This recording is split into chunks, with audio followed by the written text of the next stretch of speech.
Minsan nga, parang gusto naming umihi. Nakikita ko sila, nakikita ko rin yung sarili ko na parang gusto kong umihi.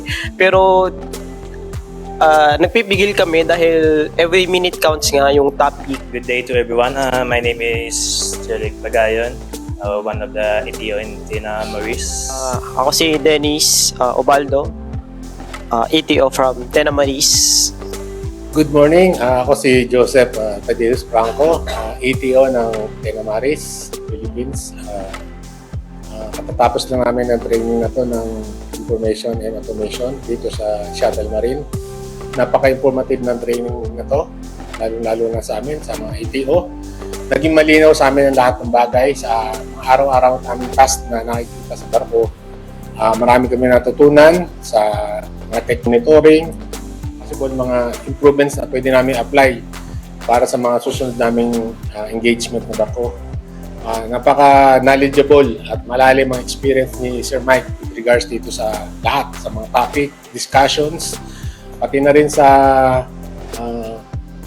mga turo niya na hindi mo makikita sa manual. Kulang. Hindi. Talagang may mga discussions kami na sa topic na sa kanya mismo through his experience sa previous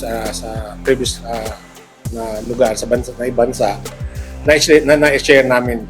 Kaya talagang very worth it itong training na to na ma-apply namin sa bawat trabaho namin sa barko.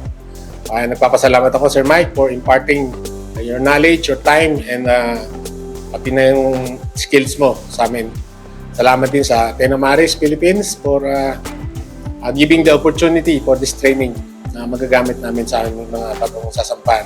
And then sa staff ng Shuttle Marine, maraming salamat para natulungan mo kami na magawa namin ang aming mga daily task. Again, salamat. As an ETO, I admit to myself that I have limited practical knowledge regarding this training, automation and instrumentation. After this training, I gained confidence in handling transmitter, control valve, and PLC-related tasks, so that I can troubleshooting that in the ship in regarding problem.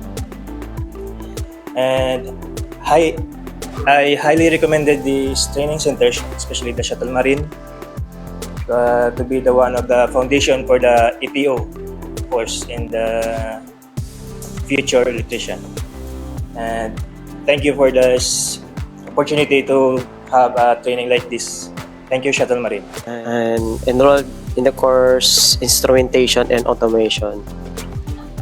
As a young generation, na-inspire ako sa vast experience ni Sir Mike sa troubleshooting, sa knowledge, especially sa experience niya.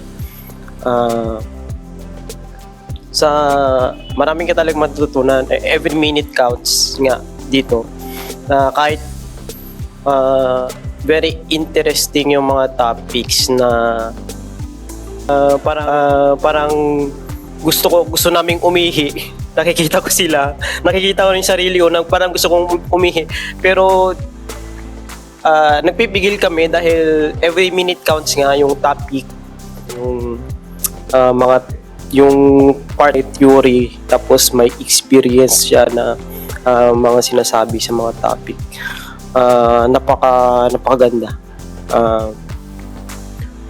Yun nga, bilang young generation nga sa industry na to.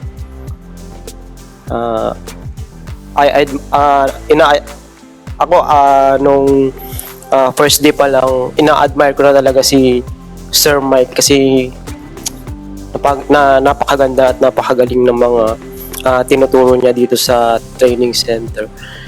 And yun nga, sa instrumentation, sa mga ako kasi electrical engineer ako, when it comes sa electronics, may na-interpret ko yung iba, pero pagdating dito na-explain niya ng maigi. Testing, sa mga testing pa lang na maganda at na-share niya sa amin. Testing ng mga electrical component, ganun. And yun, thankful ako sa company sa Telemaris. Thankful din ako dito sa Shuttle Marine, sa mga staff, very approachable. And yun, world class talaga yung teaching. Thank you.